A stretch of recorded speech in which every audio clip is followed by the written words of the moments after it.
Bab 667 Balas Dendam mulai. Devan meneruskan. Devan dapat mengurangi rasa sakit Putri Kagita. Dia dapat memakai jurusnya supaya Putri Kagita tidak merasa sakit. Tetapi dia tidak perlu demikian. Faktanya, setelah dia menolong dan mengobati luka Putri Kagita waktu dia kesakitan, maka Putri Kagita akan makin berterima kasih kepadanya. Kalau dia langsung menolongnya begitu saja, maka tidak akan ada efek psikologis ini. Dalam waktu 200 tahun ini, tubuhnya sudah ditempel dengan paku-paku itu. Sebenarnya, dia sudah tak merasa sakit lagi. Namun kini karena ditarik Devan dengan paksa, rasa yang dia rasakan itu, bagai tulangnya yang ditarik. Apalagi ada duri di paku-paku itu. Semakin merusak badannya. Tubuh Putri Kagita bergetar karena kesakitan.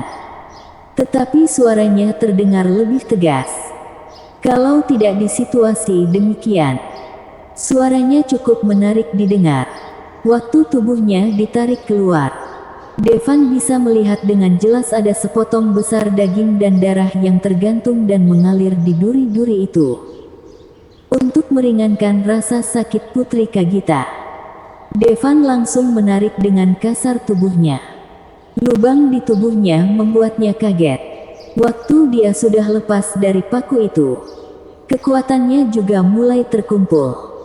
Jelas paku dan rantai itu ada efek mengunci semua energi kudusnya. Sedangkan Putri Kagita mampu bertahan hidup dari ledakan bintang, jelas kekuatannya juga sudah mencapai tingkat kosmik.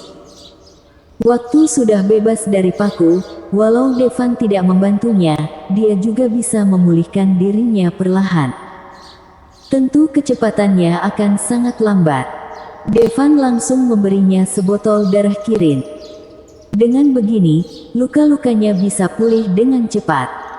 Selain itu, matanya pun bisa sembuh. Sedangkan anggota klan yang lainnya, tentu Devan tak perlu menolong mereka dengan darah Kirin. Dia menyembuhkan luka Kagita terlebih dulu. Devan dan Eliana pun menyelamatkan orang-orang planet Kagita di dinding yang masih hidup. Akhirnya, cuma sekitar 100 orang saja yang masih hidup. Ada total ratusan ribu orang planet Kagita yang dipakul di dinding. Dan sekarang cuma tersisa sekitar 100 orang. Orang yang selamat bahkan tak sampai 1. Terima kasih karena sudah menyelamatkan kami. 100 lebih orang yang sudah diselamatkan langsung berlutut di hadapan Devan dan Eliana bersamaan. Mereka tidak menduga suatu hari mereka akan diselamatkan. Merasakan aura anggota klan mereka yang sudah meninggal di dinding penjara.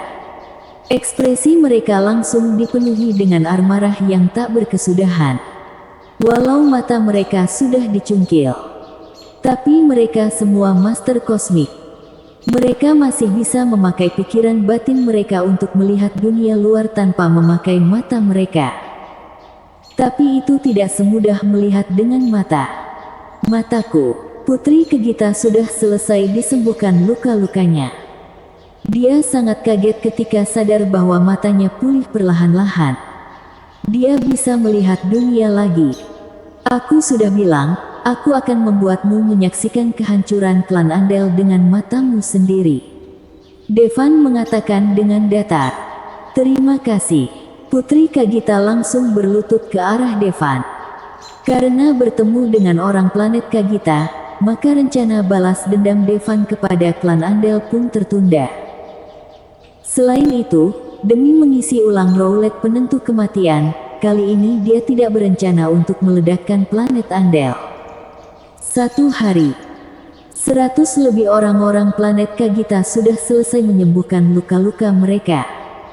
Kekuatan pemulihan dari Master Kosmik sangat kuat, walau Devan tidak memberikan darah Kirin pada mereka. Tapi dia memberi banyak ramuan pil penyembuh untuk mereka. Dan pil-pil itu tentu saja diambil dari anggota klan Andel. Saat ini, Devan punya 1 juta lebih kepeng kosmik. Harta karun berharga lainnya yang dia punya juga sangat. Banyak. Sedangkan Putri Kagita juga sudah selesai mandi, dia memakai pakaian Eliana. Devan kaget ketika lihat Putri Kagita lagi. Mirip, sangat mirip. Devan ingat, dia pernah nonton sebuah film waktu masih di Antares. Ada seorang putri yang bernama Kagita di film itu juga. Dia tidak menduga Putri Kagita ini ternyata sangat mirip dengan Putri Kagita yang ada di film itu. Terutama sosoknya itu. Semuanya sama persis.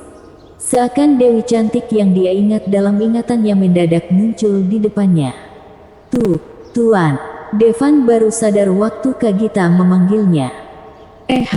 Itu, ayo kita berangkat. Devan langsung menarik kembali tatapannya. Dan waktu satu hari ini seperti lamanya satu abad bagi para anggota klan keluarga Andel. Mereka takut Devan akan datang. Di saat yang sama, mereka juga khawatir Devan tidak datang. Devan dan orang planet Kagita berjalan ke pintu keluar, waktu mereka mau menerobos pintu keluar. Pintu itu mendadak terbuka. Sebenarnya ada yang menjaga penjara bawah tanah ini. Tapi yang menjaga cuma 2 orang. Karena 100 tahun lalu tak pernah ada keributan di penjara itu, jadi mereka jarang memeriksa penjara ini. Begitu 2 penjaga penjara membuka pintu penjara, mereka lihat ratusan orang muncul di hadapan mereka. Mereka pun kaget. Mereka mau mengeluarkan alat komunikasi dan melapor ke anggota klan lain. Namun orang planet Kagita tak akan memberikan kesempatan ini pada mereka. 100 orang langsung menyerang secara bersamaan. Dalam beberapa detik saja, 2 petugas penjaga penjara itu langsung hilang. Setelah disiksa hampir 200 tahun, rasa benci orang-orang planet Kagita pada keluarga Andel makin besar. Tuan, ini cincin penyimpanan mereka. Putri Kagita menyerahkan 2 cincin penjaga penjara itu pada Devan. Kalian ambil saja. Devan ayunkan tangannya. 2 penjaga penjara itu cuma master murid kosmik, mereka tak punya benda yang bagus. Paling tidak cincin penyimpanan dari master pejuang kosmik atau master kapten kosmik yang membuat dia tertarik. Setelah itu, mereka langsung memulai serangan secara brutal. Planet Andel dipenuhi ratusan miliar master. Jadi, waktu mereka baru saja keluar dari penjara, mereka sudah bertemu dengan banyak anggota klan Andel. Waktu bertemu dengan musuh, tentu mereka akan bertarung. Orang-orang planet Kagita yang masih hidup cukup kuat, mereka ada di tingkat pejuang kosmik dan kapten kosmik. Sedangkan Putri Kagita itu master kapten kosmik tingkat ketiga. Bagaimanapun juga, yang lemah sudah mati selama ratusan tahun ini. Anggota biasa klan Andel bukan lawan orang planet Kagita. Lagi pula, Devan sudah memberikan senjata hebat pada orang-orang planet Kagita. Apalagi, Devan sudah memberi mereka senjata tingkat tinggi. Walau mereka tidak punya senjata tingkat kosmik, tapi paling tidak sudah bisa meningkatkan kekuatan tempur mereka. Terlebih, senjata tingkat kosmik juga jarang ada, bahkan master kosmik belum tentu bisa mendapatkannya.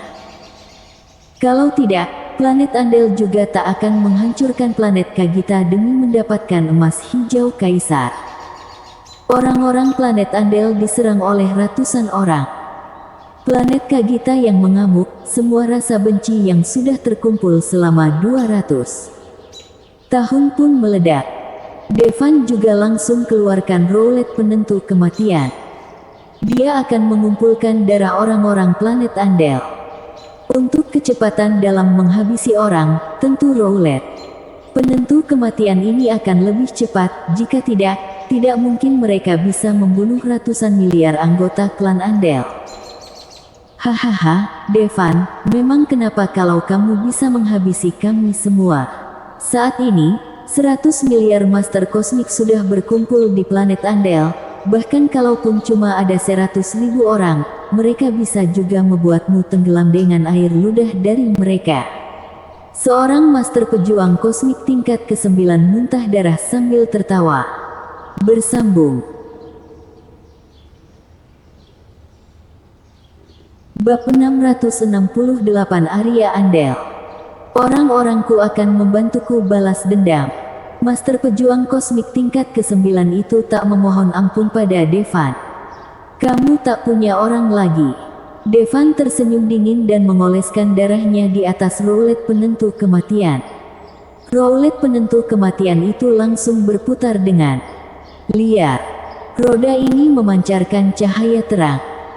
Namun masih terlihat kalau ada celah di atas roulet penentu kematian. Jelas roulet penentu kematian ini sudah tidak utuh. Tapi sehabis menyerap banyak esensi kehidupan, roulet penentu kematian sekarang juga sangat bisa melawan Master Kosmik. Ini, apa ini? Master pejuang kosmik merasa tak beres. Karena dia lihat orang tuanya dan anak-anaknya di roulet penentu kematian itu. Ini roulet penentu kematian, asal setetes darahmu kena roulet penentu kematian, maka itu akan menyihir semua kerabat dan garis keturunanmu. Devan mengatakan dengan datar. Apa? Wajah pria itu langsung menegang. Dia tahu dia akan mati. Karena itulah dia tidak memohon ampun pada Devan. Tapi waktu dia tahu senjata Devan dapat memusnahkan anggota klannya, dia langsung merasa takut. Dia tak takut mati. Tapi dia tak mau orang tuanya, serta keturunannya mati bersamanya. Kesempatan punya keturunan untuk master pejuang kosmik tak terlalu tinggi. Tapi kalau waktunya cukup, bisa saja. Selain itu, tidak ada orang yang akan menunggu sampai mereka mencapai tingkat kosmik baru menikah dan punya anak. Banyak orang sudah punya anak waktu mereka masih sangat lemah. Sama seperti master kosmik tingkat ke-9 ini. Sebelum dia mencapai tingkat kosmik, dia sudah punya banyak keturunan. Jumlahnya sudah sampai ratusan ribu orang. Dan itu cuma jumlah keturunan langsungnya. Kekuatan roulet penentu kematian ini pasti akan membunuh semua anggota keluarganya. Kerabat dekatnya pasti mati. Kerabat sedarah, mereka yang cuma punya setengah garis. Keturunan juga mungkin akan dihabisi, tapi karena garis keturunannya makin jauh makin kecil, maka kemungkinan dihabisi oleh roulet penentu kematian akan makin kecil. Bahkan kemungkinan tak akan terpengaruh roulet penentu kematian. Kalau tidak, Devan cuma perlu mengoleskan darah satu orang dari keluarga Andel ke roulet penentu kematian, maka seluruh klan Andel akan dikutuk sampai tewas. Ini sangat mengerikan. Setetes darah saja bisa membantai ratusan ribu orang. Devan, jangan bunuh keluargaku, kumohon. Pejuang kosmik itu akhirnya ketakutan. Dia memohon ampun pada Devan. Maaf, begitu roulet penentu kematian diaktifkan, tidak bisa dihentikan lagi sampai mantra ini membunuh semua keluargamu. Devan mengatakan dengan tak peduli. Devan, dasar kejam. Master pejuang kosmik itu mengutuk dengan keras. Benarkah?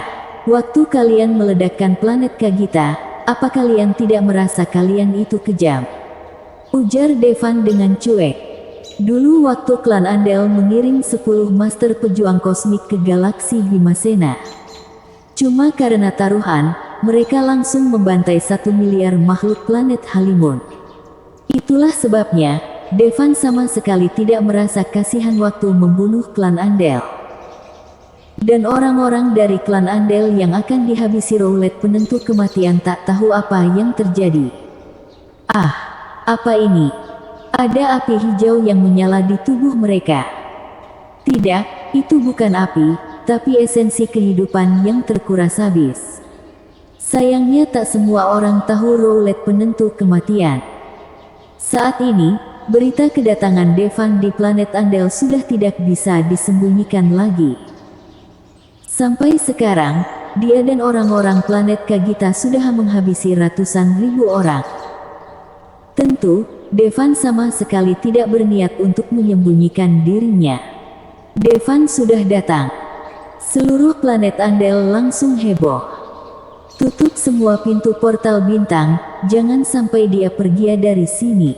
Karas langsung memberi perintah. Sesuai perintah Karas, formasi perlindungan yang tak terhitung jumlahnya mulai diaktifkan. Formasi ini menghalangi semua pintu portal planet Andel. Devan tidak akan bisa pergi dari tempat ini lewat portal teleportasi. Tapi, sebelum membunuh semua orang klan Andel, mana mungkin Devan pergi. Tapi dia tak bisa berteleportasi. Jadi dia cuma bisa pakai cara paling kuno untuk kami lanjutkan perjalanannya. Cepat, beritahu aku di mana dia.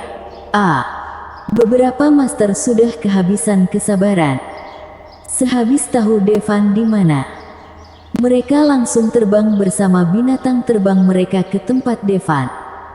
Kini, seorang master yang paling dekat dengan Devan seorang master kapten kosmik tingkat keempat. Dia bernama Arya Andel. Dia memimpin 100.000 anggota klannya untuk mengelilinginya. Devan, master kapten kosmik, sudah termasuk tingkat tempur tinggi di klan Andel. Walau klan Andel kelihatan seperti satu klan, tapi kenyataannya ada banyak pengelompokan. Cuma mereka yang punya garis keturunan paling murni yang bisa dianggap sebagai anggota klan Andel yang sebenarnya. Kalau tidak, mereka cuma bisa dianggap sebagai keturunan setengah garis darah saja.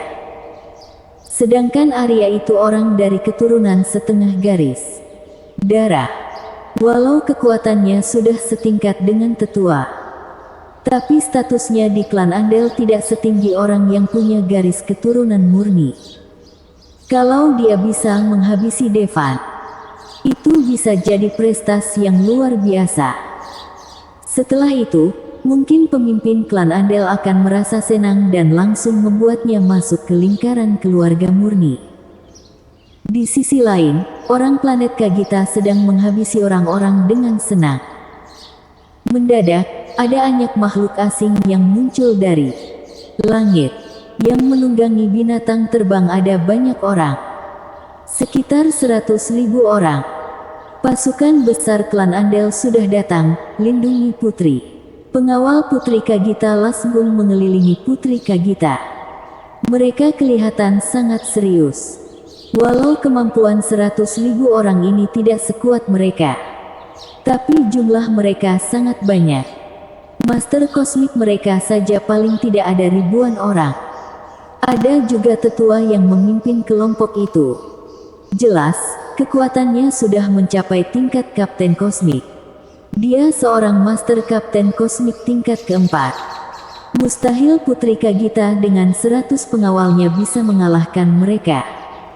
Terlebih, masih ada ribuan master kosmik dan puluhan ribu orang di bawah tingkat kosmik. Walau mereka bisa mengabaikan kekuatan master di bawah tingkat kosmik, tetapi ini bagai rombongan semut yang menggerogoti gajah. 1000 master murid kosmik menyerang seorang master pejuang kosmik pada saat yang sama. Kemungkinan master murid kosmik tidak bisa melawan mereka. Master pejuang kosmik mungkin bisa melawan mereka, tetapi mereka juga akan terluka. Tapi melawan 100.000 orang. Arya memakai baju besi perang emasnya dan melipatkan tangannya. Dia mengatakan dengan ekspresi angkuh, "Devan, mati kamu." Arya eriak dari atas langit. Suaranya bagai guntur yang menggema di langit. "Kalian urus saja orang-orang ini." Devan tak menganggap penting Arya. Dia bicara pada orang planet Kagita yang kelihatan gugup. Ekspresi putri Kagita dan para penjaganya langsung menegang. Mereka kira Devan akan turun tangan untuk membantu mereka. Membiarkan mereka menyelesaikan itu, bukannya sama saja mengiring mereka ke kematian. Walau mereka juga mau membantai semua bajingan ini dengan tangan mereka sendiri. Tapi perbedaan kekuatan mereka terlalu besar. Tadinya kita memang mau mati, kalau bisa membunuh beberapa saja, sudah cukup. Kagita mengertakkan giginya sambil mengatakan. Sehabis mengatakannya, dia langsung memimpin penjaga dan bergegas ke arah Arya. Bersambung.